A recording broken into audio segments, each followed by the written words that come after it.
ಇಡ್ಲಿ, ದೋಸೆ, ಅನ್ನ ಮೂರಕ್ಕೂ ಬೆಸ್ಟ್ ಈ ಸಾಂಬಾರ್. ತುಂಬ ಚೆನ್ನಾಗಿರುತ್ತೆ. ಹಾಗೆ ತರಕಾರಿ ಜಾಸ್ತಿ ಇಲ್ಲದಿದ್ದಾಗ ಈಸಿಯಾದ ಅಲ್ಪ ಸ್ವಲ್ಪ ತರಕಾರಿಯಿಂದ ಸಾಂಬಾರು ಮಾಡೋಣ ಬನ್ನಿ. ತುಂಬ ಚೆನ್ನಾಗಿರುತ್ತೆ ಹಾಗೂ ಈಸಿ ಆಗುತ್ತೆ ಮಾಡಲಿಕ್ಕೆ. ನೋಡಿ, ಇಲ್ಲಿ ನಾನು ಅರ್ಧ ಭಾಗದಷ್ಟು ಸೌತೆಕಾಯಿ ಹಾಗೂ ಒಂದು ಪೊಟ್ಯಾಟೋವನ್ನು ತಗೊಂಡಿದ್ದೇನೆ. ಸೊ ಇದರಿಂದ ಇವತ್ತು ನಾವು ಟೇಸ್ಟಿ ಹಾಗೂ ಈಸಿಯಾಗಿರುವಂಥ ಸಾಂಬಾರನ್ನು ಸೂಪರಾಗಿ ಮಾಡೋಣ. ಇದನ್ನು ಕಟ್ ಮಾಡಿಕೊಂಡು ಅದೇ ರೀತಿ ಕ್ಲೀನ್ ಮಾಡಿಕೊಂಡು ಕೂಡ ಆಗಿದೆ. ನೀವು ಇಲ್ಲಿ ನೋಡ್ಬೋದು, ಸಾಮಾನ್ಯವಾಗಿ ಸಾಂಬಾರಿಗೆ ಹೇಗೆ ಕಟ್ ಮಾಡಿರುತ್ತೋ ಹಾಗೆಯೇ ಕಟ್ ಮಾಡ್ಕೋಬೇಕು. ಇದಕ್ಕಿಂತ ಚಿಕ್ಕದಾದರೂ ಓಕೆ, ಪರವಾಗಿಲ್ಲ. ಅದೇ ಥರ ಇಲ್ಲಿ ಮೊದಲನೇದಾಗಿ ಬೇಳೆಯನ್ನು ಕೂಡ ಬೇಯಿಸ್ಕೊಂಡಿರಬೇಕಾಗುತ್ತೆ. 3/4 ಕಪ್ ಅಳತೆಗೆ ಚೆನ್ನಾಗಿ ಬೇಳೆಯನ್ನು ಬೇಯಿಸ್ಕೊಂಡಿರಬೇಕು. ಚೆನ್ನಾಗಿ ಬೇಳೆ ಬೇಯಬೇಕು. ಅದೇ ಥರ ನೀವು ಇದಕ್ಕೆ ಮಸೂರ್ ದಾಲ್ ಹಾಗೆ ಹೆಸರು ಬೇಳೆಯನ್ನು ಕೂಡ ಹಾಕೋಬೋದು.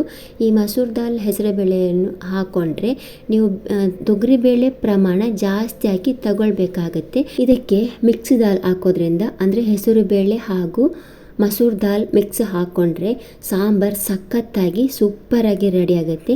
ನಾನಿಲ್ಲಿ ಬರೀ ತೊಗರಿಬೇಳೆಯನ್ನು ತಗೊಂಡಿದ್ದೇನೆ. ಸೊ ನೀವು ಬೇಕಿದ್ರೆ ಆ ದಾಳನ್ನು ತಗೊಳ್ಬೋದು, ಹೆಸರು ಬೇಳೆ ಹಾಗೂ ಮಸೂರ್ ದಾಲನ್ನು ತಗೊಳ್ಬೋದು, ಮಿಕ್ಸ್ ಮಾಡಿ ಕೂಡ ಹಾಕೋಬೋದು. ಆದರೆ ಈ ತೊಗರಿಬೇಳೆ ಪ್ರಮಾಣ ಜಾಸ್ತಿ ಆಗಿರಬೇಕಾಗುತ್ತೆ. ಸೊ ಈಗನ್ನು ಬೇಯಿಸ್ಕೊಂಡು ಚೆನ್ನಾಗಿ ಸ್ವಲ್ಪ ಸ್ಮ್ಯಾಶ್ ಮಾಡ್ಕೊಂಡಿರಬೇಕು. ಇನ್ನು ಸೈಡಲ್ಲಿ ಇಡೋಣ. ಈಗ ಗ್ಯಾಸ್ ಆನ್ ಮಾಡಿಕೊಂಡು ಈಗ ಸಾಂಬಾರು ಪೌಡ್ರನ್ನು ರೆಡಿ ಮಾಡ್ಕೋಬೇಕಾಗುತ್ತೆ. ಅದಕ್ಕೆ ಬೇಕಾಗಿರುವಂಥ ಮಸಾಲವನ್ನು ರೆಡಿ ಮಾಡ್ಕೋಬೇಕಾಗುತ್ತೆ. ಈಗ ಒಂದು ಪ್ಯಾನ್ ಇಟ್ಕೊಂಡು ಇದಕ್ಕೆ 4ರಿಂದ 5 ಒಣಮೆಣಸಿನಕಾಯನ್ನು ಹಾಕ್ಕೊಳ್ಬೇಕಾಗುತ್ತೆ. ಚೆನ್ನಾಗಿ ಡ್ರೈ ರೋಸ್ಟ್ ಮಾಡ್ಕೋಬೇಕು. ನೋಡಿ, ಇದೀಗ ರೆಡಿ ಆಗಿದೆ. ಒಂದು ಬೌಲಿಗೆ ತೆಗೆದುಕೊಳ್ಳಿ. ನಂತರ 1 ಸ್ಪೂನ್ ಕೊತ್ತಂಬರಿ ಬೀಜ, 1 ಸ್ಪೂನ್ ಉದ್ದಿನಬೇಳೆ, 1 ಸ್ಪೂನ್ ಕಡಲೆಬೇಳೆ ಇವೆಲ್ಲನೂ ಚೆನ್ನಾಗಿ ಡ್ರೈ ರೋಸ್ಟ್ ಮಾಡ್ಕೋಬೇಕು. ಚೆನ್ನಾಗಿ ಹುರಿಬೇಕು. ಇದು ಪರಿಮಳ ಬರುವ ತನಕ ಚೆನ್ನಾಗಿ ಹುರಿಬೇಕು. ಆದಷ್ಟು ಗ್ಯಾಸ್ ಫ್ಲೇಮನ್ನು ಕಡಿಮೆಯಲ್ಲಿಟ್ಟು ಇದನ್ನು ಮಾಡ್ಕೋಬೇಕಾಗುತ್ತೆ. ನೋಡಿ, ಇದು ಕೂಡ ಇಲ್ಲಿ ರೆಡಿ ಆಗ್ತಾ ಬಂದಿದೆ. ಇದನ್ನು ಕೂಡ ಅದೇ ಬೌಲಿಗೆ ತೆಗೆದಿಟ್ಟುಕೊಳ್ಳೋಣ. ಈಗ ನೋಡಿ, ಅದೇ ಪ್ಯಾನಿಗೆ ಇನ್ನು ಅರ್ಧ ಸ್ಪೂನ್ ಮೆಂತ್ಯವನ್ನು ಹಾಕ್ಕೊಳ್ಬೇಕು. ಸೊ ಮೆಂತ್ಯ ಚೆನ್ನಾಗಿ ಹುರಿಬೇಕು, ಫ್ರೈ ಮಾಡ್ಕೋಬೇಕು. ಅಂದರೆ ಮೆಂತ್ಯ ಕಲರ್ ಬರುವ ತನಕ ಚೆನ್ನಾಗಿ ಫ್ರೈ ಮಾಡ್ಕೋಬೇಕು. ಸ್ವಲ್ಪ ಕಲರ್ ಬಂದ ಮೇಲೆ ಇದಕ್ಕೆ 1 ಸ್ಪೂನ್ ಆಗುವಷ್ಟು ಜೀರಿಗೆಯನ್ನು ಹಾಕ್ಕೊಳ್ಬೇಕಾಗುತ್ತೆ. ಇದನ್ನು ಕೂಡ ಹಾಗೆ ಚೆನ್ನಾಗಿ ಡ್ರೈ ರೋಸ್ಟ್ ಮಾಡ್ಕೋಬೇಕು. ಚೆನ್ನಾಗಿದು ಕೂಡ ಪರಿಮಳ ಬರುವ ತನಕ ಚೆನ್ನಾಗಿ ಹುರಿದುಕೊಳ್ಬೇಕು, ಫ್ರೈ ಮಾಡ್ಕೋಬೇಕು. ನೋಡಿ, ಇದು ಈಗ ರೆಡಿ ಆಗ್ತಾ ಬಂದಿದೆ. ಈಗ ಗ್ಯಾಸ್ ಫ್ಲೇಮನ್ನು ಆಫ್ ಮಾಡೋಣ. ಇದನ್ನು ಕೂಡ ಅದೇ ಬೌಲಿಗೆ ಹಾಕ್ಕೊಳ್ಳೋಣ. ಇವಾಗ ಇದೆಲ್ಲನೂ ಚೆನ್ನಾಗಿ ತಣ್ಣಗಾಗಬೇಕು. ತಣ್ಣಗಾದ್ಮೇಲೆ ಇದನ್ನು ನಾವು ಪೌಡ್ರ್ ಮಾಡ್ಕೋಬೇಕು. ನೋಡಿ, ಇಲ್ಲಿ ಮಸಾಲೆ ಪೌಡ್ರಿಗೆ ಇಲ್ಲಿ ರೆಡಿಯಾಗಿದೆ ಮಸಾಲೆ. ಇನ್ನು ತಣ್ಣಗಾದ್ಮೇಲೆ ಇದನ್ನು ಪೌಡ್ರ್ ಮಾಡ್ಕೊಳ್ಳೋಣ. ಅಷ್ಟರಲ್ಲಿ ನಾವು ತರಕಾರಿಗಳನ್ನು ಬೇಯಿಸ್ಕೊಳ್ಬೇಕಾಗತ್ತೆ. ಇದನ್ನು ಗ್ಯಾಸನ್ನು ಆನ್ ಮಾಡಿಕೊಂಡು ಪ್ಯಾನನ್ನು ಇಡಬೇಕಾಗತ್ತೆ. ಈ ಪ್ಯಾನಿಗೆ ಸ್ವಲ್ಪ ಎಣ್ಣೆಯನ್ನು ಹಾಕ್ಕೊಳ್ಬೇಕಾಗತ್ತೆ. ಎಣ್ಣೆಯನ್ನು ಹಾಕಿದ ನಂತರ 1 ಈರುಳ್ಳಿಯನ್ನು ಚಿಕ್ಕದಾಗಿ ಕಟ್ ಮಾಡಿಕೊಂಡು ಹಾಕ್ಕೊಳ್ಬೇಕಾಗತ್ತೆ. ಹಾಕ್ಕೊಂಡು ಚೆನ್ನಾಗಿ ಇದನ್ನು ಫ್ರೈ ಮಾಡ್ಕೋಬೇಕು. ಸ್ವಲ್ಪ ಹೊತ್ತು ಇದನ್ನು ಫ್ರೈ ಮಾಡಿದ ಮೇಲೆ ಕಟ್ ಮಾಡಿದಂಥ ತರಕಾರಿಗಳನ್ನು ಹಾಕ್ಕೊಳ್ಬೇಕಾಗುತ್ತೆ. ಇದನ್ನು 1-2 ನಿಮಿಷ ಚೆನ್ನಾಗಿ ಫ್ರೈ ಮಾಡ್ಕೊಳ್ಳಿ. ಸೊ ನೋಡಿ, ಇವತ್ತು ನಾವು 3 ಪದಾರ್ಥಗಳನ್ನು ಬಳಸ್ಕೊಂಡು ಸೂಪರಾಗೂ ಸಖತ್ತಾದ ಸಾಂಬಾರನ್ನು ರೆಡಿ ಮಾಡ್ಕೊಳ್ತಿದ್ದೀವಿ. ಹಾಗೆ ನೀವು ಕೂಡ ಒಮ್ಮೆ ಈ ಸಾಂಬಾರು ರೆಡಿ ಮಾಡ್ಕೊಳ್ಳಿ. ಸೊ ನೋಡಿ, ಈಗ ಬೇಕಾಗುವಷ್ಟು ನೀರನ್ನು ಹಾಕ್ಕೊಳ್ಬೇಕು. ಬೇಯಿಸಲಿಕ್ಕೆ ಎಷ್ಟು ಬೇಕು ಅಷ್ಟು ನೀರನ್ನು ಮಾತ್ರ ಹಾಕ್ಕೊಂಡು ಸ್ವಲ್ಪ ಮಿಕ್ಸ್ ಮಾಡ್ಕೋಬೇಕು. ಇನ್ನು ಈ ನೀರು ಬಿಸಿ ಆಗ್ತಾ ಇದ್ದ ಹಾಗೇ ಇದರಿಂದ 1 ಕಪ್ ಆಗುವಷ್ಟು ನೀರನ್ನು ತೆಗೆದುಕೊಳ್ಬೇಕಾಗತ್ತೆ. ಈ ನೀರು ಯಾಕಂತ ಮುಂದೆ ಹೇಳ್ತೇನೆ, ವಿಡಿಯೋ ಸ್ಕಿಪ್ ಮಾಡಿದೆ ನೋಡಿ. ಇದೊಂದು ಡಿಫ್ರೆಂಟ್ ಆದಂಥ ಸಾಂಬಾರನ್ನು ರೆಡಿ ಮಾಡ್ಕೊಳ್ಳೋದು ತುಂಬ ಚೆನ್ನಾಗಿರುತ್ತೆ. ಈ ಸಾಂಬಾರು ಟೇಸ್ಟ್ ಅಂತೂ ಸಖತ್ತಾಗಿದೆ.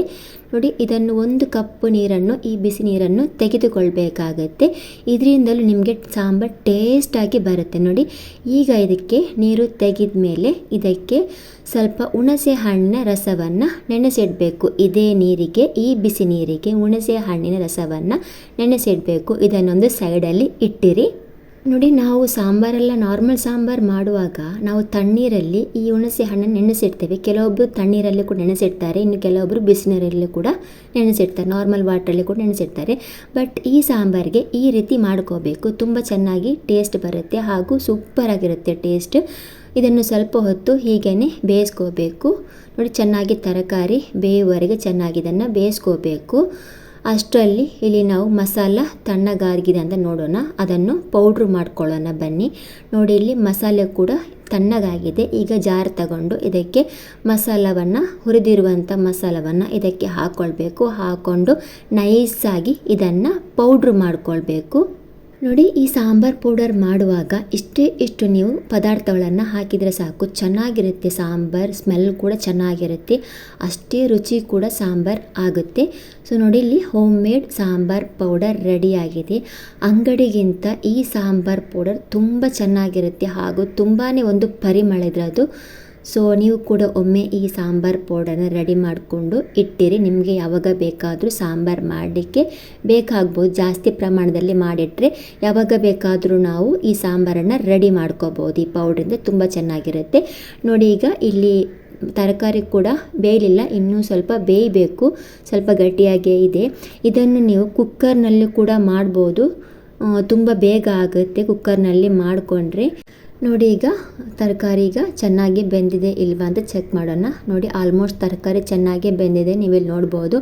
ಹಾಗೆ ಸ್ವಲ್ಪ ಮಿಕ್ಸ್ ಮಾಡೋಣ. ಸೊ ನೋಡ್ಬೋದು, ಇಟ್ಟಿರುವ ನೀರಂತೆಲ್ಲ ಕೂಡ ಆರಿದೆ, ಅಂದರೆ ಚೆನ್ನಾಗಿ ಬೆಂದಿದೆ ಅಂತ ಅರ್ಥ ತರಕಾರಿದು. ಈಗ ಅರ್ಧ ಸ್ಪೂನ್ ಅರಿಶಿನ ಪೌಡ್ರನ್ನ ಹಾಕ್ಕೊಳ್ಬೇಕು. ಹಾಗೆ ಗ್ರೈಂಡ್ ಮಾಡಿದ ಸಾಂಬಾರ್ ಪೌಡರನ್ನು ಕೂಡ ಹಾಕ್ಕೊಂಡು ಚೆನ್ನಾಗಿ ಮಿಕ್ಸ್ ಮಾಡ್ಕೋಬೇಕು. ಒಂದು ಸ್ವಲ್ಪ ಹೊತ್ತು ಮಿಕ್ಸ್ ಮಾಡಿಕೊಂಡು ನಂತರ ನೀವು ಸ್ವಲ್ಪ ನೀರನ್ನು ಹಾಕ್ಕೊಂಡು ಚೆನ್ನಾಗಿ ಮಿಕ್ಸ್ ಮಾಡ್ಕೋಬೇಕಾಗುತ್ತೆ. ನೋಡಿ, ಇಲ್ಲಿ ಸ್ವಲ್ಪ ಮಿಕ್ಸ್ ಆದಮೇಲೆ ಈಗ ಸ್ವಲ್ಪ ನೀರನ್ನು ಹಾಕ್ಕೊಂಡು ಚೆನ್ನಾಗಿ ಮಿಕ್ಸ್ ಮಾಡ್ಕೋಬೇಕು. ಈ ಸಾಂಬಾರು ತುಂಬಾ ಒಂದು ರುಚಿಯಾಗುತ್ತೆ ಹಾಗೂ ಪರಿಮಳವು ಚೆನ್ನಾಗಿದೆ ಈ ಸಾಂಬಾರದು. ಒಮ್ಮೆ ನೀವು ಕೂಡ ಈ ಸಾಂಬಾರನ್ನು ರೆಡಿ ಮಾಡ್ಕೊಂಡು ನೋಡಿ, ಸೂಪರ್ ಆಗಿರುವಂಥ ಸಾಂಬಾರಿದು. ನೋಡಿ, ಹಾಗೆ ಮಿಕ್ಸ್ ಮಾಡ್ಕೊಂಡ ನಂತರ ಚೆನ್ನಾಗಿ ಮಿಕ್ಸ್ ಆಗಿದೆ. ಈಗ ಇದಕ್ಕೆ ಸಾಲ್ಟನ್ನು ಹಾಕ್ಕೊಳ್ಬೇಕಾಗುತ್ತೆ. ಸೊ ನಿಮಗೆ ಟೇಸ್ಟಿಗೆ ಎಷ್ಟು ಸಾಲ್ಟ್ ಬೇಕು ಅಷ್ಟು ಸಾಲ್ಟನ್ನು ಹಾಕ್ಕೊಳ್ಬೇಕಾಗುತ್ತೆ. ಹಾಕ್ಕೊಂಡು ಒಂದ್ಸಲ ಚೆನ್ನಾಗಿ ಮಿಕ್ಸ್ ಮಾಡ್ಕೊಳ್ಳಿ. ಮಿಕ್ಸ್ ಮಾಡಿಕೊಂಡ ನಂತರ ಸ್ವಲ್ಪ ನೀರನ್ನು ಹಾಕ್ಕೊಳ್ಬೇಕಾಗುತ್ತೆ. ಸೊ ನಿಮಗೆ ನೀರು ಬೇಕಿದ್ರೆ ಹಾಕ್ಕೊಳ್ಬೋದು, ಇಲ್ಲ ಹಾಗೆಯೇ ಮಿಕ್ಸ್ ಮಾಡಿಕೊಂಡು ಇದನ್ನು ಬೇಯಿಸ್ಕೋಬೋದು. ನೋಡಿ, ನಾನಿಲ್ಲಿ ಸ್ವಲ್ಪ ನೀರನ್ನು ಹಾಕ್ಕೊಂಡು ಈಗ ಮತ್ತೊಮ್ಮೆ ಇದನ್ನು ಚೆನ್ನಾಗಿ ಕುದಿಸ್ಕೋಬೇಕು. ಚೆನ್ನಾಗಿ ಕುದಿಬೇಕು, ಅಂದರೆ ನಾವು ಸಾಂಬಾರ್ ಪೌಡರನ್ನು ಹಾಕಿರೋದ್ರಿಂದ ಚೆನ್ನಾಗಿ ಕುದಿಸ್ಕೋಬೇಕಾಗತ್ತೆ. ನೋಡಿ, ಆಲ್ಮೋಸ್ಟ್ ಇದು ಕುದಿ ಬರ್ತಾ ಇದೆ, ಹಾಗೆ ಚೆನ್ನಾಗಿ ಕುದಿ ಕೂಡ ಬಂದಿದೆ. ಈಗ ಸ್ವಲ್ಪ ಇದನ್ನು ಮಿಕ್ಸ್ ಮಾಡ್ಕೋಬೇಕು. ಮಿಕ್ಸ್ ಮಾಡ್ಕೊಂಡ ನಂತರ ಇದಕ್ಕೆ ಆಗಲೇ ನೆನೆಸಿರುವಂಥ ಹುಣಸೆ ಹಣ್ಣಿನ ರಸವನ್ನು ಹಾಕ್ಕೊಳ್ಬೇಕಾಗುತ್ತೆ. ಸೊ ನೀವು ಈ ರಸನೂ ಕೂಡ ಹಾಕ್ಕೊಳ್ಬೋದು ಹಾಗೂ ಹುಣಸೆ ಹಣ್ಣನ್ನು ಕೂಡ ಹಾಕ್ಕೊಳ್ಬೋದು. ನೆನೆಸಿರುವಂಥ ಹುಣಸೆ ಹಣ್ಣನ್ನು ಕೂಡ ಎಲ್ಲ ಪೂರ್ತಿಯಾಗಿ ನೀವು ಹಾಕ್ಕೊಳ್ಬೋದು. ಹಾಗೆ ಸ್ವಲ್ಪ ಬೆಲ್ಲವನ್ನು ಕೂಡ ಹಾಕ್ಕೊಳ್ಬೇಕು. ಇಷ್ಟು ಬೆಲ್ಲ ಹಾಕ್ಕೊಂಡ್ರೆ ಸಾಕು, ಸ್ವಲ್ಪ ಬೆಲ್ಲವನ್ನು ಹಾಕ್ಕೊಂಡ್ರೆ ಸಾಕು. ನೋಡಿ, ಸಾಂಬಾರಿಗೆ ಬೆಲ್ಲ ಇಲ್ಲದಿದ್ದರೆ ನಮ್ಮ ಸಾಂಬಾರೇ ಫಿನಿಶಿಂಗ್ ಆಗಲ್ಲ.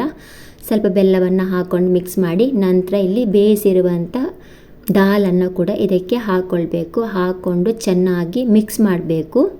ನೀವಿನ್ನೂ ನಮ್ಮ ಚಾನಲ್ನ ಸಬ್ಸ್ಕ್ರೈಬ್ ಮಾಡದೆ ನೋಡ್ತಾ ಇದ್ದರೆ ಪ್ಲೀಸ್ ಸಬ್ಸ್ಕ್ರೈಬ್ ಮಾಡಿ. ವಿಡಿಯೋ ಇಷ್ಟ ಆದರೆ ಲೈಕ್ ಮಾಡಿ, ಶೇರ್ ಮಾಡಿ. ನೋಡಿ, ಚೆನ್ನಾಗಿ ಇದನ್ನು ಮಿಕ್ಸ್ ಮಾಡ್ಕೋಬೇಕು. ಮಿಕ್ಸ್ ಮಾಡ್ಕೊಂಡ ನಂತರ ಇಲ್ಲಿ ನೋಡಿ ಸಾಂಬಾರಿಗೆ ರೆಡಿಯಾಗಿದೆ. ಅಂದರೆ ನಮಗೆ ಎಷ್ಟು ತಿಕ್ ಬೇಕು ಅಷ್ಟು ತಿಕ್ಕಾಗಿ ಇಲ್ಲಿ ರೆಡಿಯಾಗಿದೆ.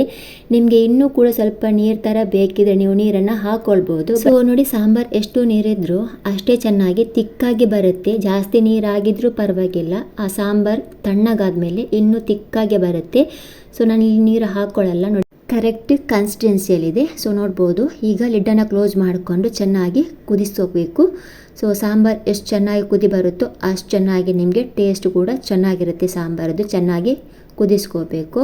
ನೋಡಿ, ಆಲ್ಮೋಸ್ಟ್ ಇದು ಕುದಿ ಬರ್ತಾ ಇದೆ.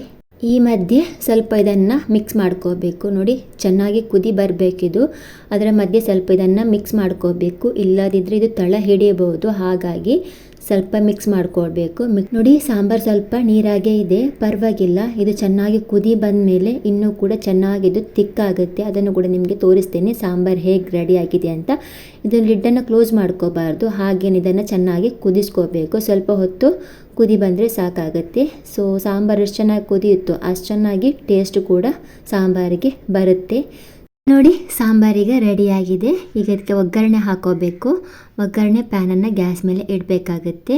ಇದಕ್ಕೆ ಸ್ವಲ್ಪ ಎಣ್ಣೆಯನ್ನು ಹಾಕ್ಕೊಳ್ಬೇಕಾಗುತ್ತೆ. ಎಣ್ಣೆಯನ್ನು ಹಾಕಿದ ನಂತರ 1 ಸ್ಪೂನ್ ಆಗುವಷ್ಟು ಸಾಸಿವೆಯನ್ನು ಹಾಕ್ಕೊಳ್ಬೇಕು. ಹಾಗೆ ಸ್ವಲ್ಪ ಕರಿಬೇವು ಸೊಪ್ಪನ್ನು ಹಾಕ್ಕೊಳ್ಬೇಕು. ಕರಿಬೇವು ಸೊಪ್ಪು ಚಟ್ಪಟ ಅಂತ ಆಗುವಾಗ 1 ಒಣಮೆಣಸಿನಕಾಯನ್ನು ಹಾಕ್ಕೊಳ್ಬೇಕಾಗುತ್ತೆ. ಹಾಗೆ ಇಂಗು ಪೌಡರನ್ನು ಹಾಕ್ಕೊಳ್ಬೇಕಾಗುತ್ತೆ. ಇಡೀ ಇಂಗು ಇದ್ರೂ ಅದನ್ನು ಕೂಡ ಹಾಕ್ಕೊಳ್ಬೋದು. ನನ್ನ ಹತ್ರ ಇಂಗು ಪೌಡರ್ ಇದರಿಂದ ಅದನ್ನು ಕೂಡ ಹಾಕ್ಕೊಂಡು ಸ್ವಲ್ಪ ಈಗ ಗ್ಯಾಸನ್ನು ಆಫ್ ಮಾಡಿಕೊಂಡು ಈಗ ಪ್ಯಾನಿಗೆ ಒಗ್ಗರಣೆನ ಹಾಕ್ಕೊಳ್ಬೇಕು.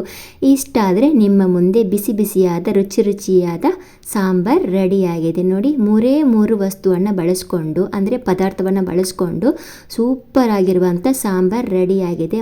ತರಕಾರಿ ಜಾಸ್ತಿ ಮನೆಯಲ್ಲಿ ಇಲ್ಲದಿದ್ದಾಗ ಅಲ್ಪ ಸ್ವಲ್ಪ ತರಕಾರಿಯಿಂದ ಈ ಥರ ಸಾಂಬಾರ್ ನೋಡಿ ಸೂಪರ್ ಆಗುತ್ತೆ. ರುಚಿಯಾದ ಸಾಂಬಾರ್ ಮಾಡುವಲ್ಲಿ ಹಲವು ವಿಧಾನಗಳು ಕೂಡ ಇದೆ. ಈ ಸಾಂಬಾರ್ ಅನ್ನ, ಇಡ್ಲಿ ಅಥವಾ ದೋಸೆ ಯಾವುದರ ಜೊತೆಗೂ ಬೆಸ್ಟ್ ಕಾಂಬಿನೇಷನ್. ಈ ಸಾಂಬಾರ್ ಮಾಡಿ ನೋಡಿ. ಇಡ್ಲಿ, ದೋಸೆ ಹಾಗೂ ಅನ್ನ 3ಕ್ಕೂ ಬೆಸ್ಟ್ ಈ ಸಾಂಬಾರ್. ಇಡ್ಲಿ, ದೋಸೆ, ಅನ್ನವನ್ನು ಸಾಂಬಾರ್ ಜೊತೆ ತಿನ್ನೋಕ್ಕೆ ತುಂಬ ರುಚಿಯಾಗಿರುತ್ತೆ. ಹಾಗೆ ನೀವು ಒಮ್ಮೆ ಈ ಸಾಂಬಾರನ್ನು ಮಾಡಿ ನೋಡಿ, ಸೂಪರ್ ಆಗುತ್ತೆ ಹಾಗೂ ಟೇಸ್ಟಿ ಆಗುತ್ತೆ. ನೋಡಿದ್ರಲ್ಲ ಫ್ರೆಂಡ್ಸ್, ಅಲ್ಪ ಸ್ವಲ್ಪ ತರಕಾರಿಯಿಂದ ನಾವು ಸಾಂಬಾರನ್ನು ಹೇಗೆ ಸೂಪರ್ ಆಗಿ ರೆಡಿ ಮಾಡ್ಕೋಬಹುದು ಅಂತ. ಹಾಗೆ ಇವತ್ತಿನ ಈ ವಿಡಿಯೋ ನಿಮಗೆ ಇಷ್ಟ ಆಗಿದೆ ಮಿಸ್ ಮಾಡದೆ ಲೈಕ್ ಮಾಡಿ, ಹಾಗೆ ಸಬ್ಸ್ಕ್ರೈಬ್ ಮಾಡದೆ ನೋಡ್ತಾ ಇದ್ರೆ ಸಬ್ಸ್ಕ್ರೈಬ್ ಮಾಡಿ, ಶೇರ್ ಮಾಡಿ ಅಂತ ಹೇಳ್ತಾ ಇವತ್ತಿನ ಈ ವಿಡಿಯೋ ಎಂಡ್ ಮಾಡುವ. ನೆಕ್ಸ್ಟ್ ಇನ್ನೊಂದು ಹೊಸ ರೆಸಿಪಿ ಜೊತೆ ಸಿಗೋಣ. ಅಲ್ಲಿಯವರೆಗೂ thanks for the watching. Bye. Like, share, subscribe. Thank you.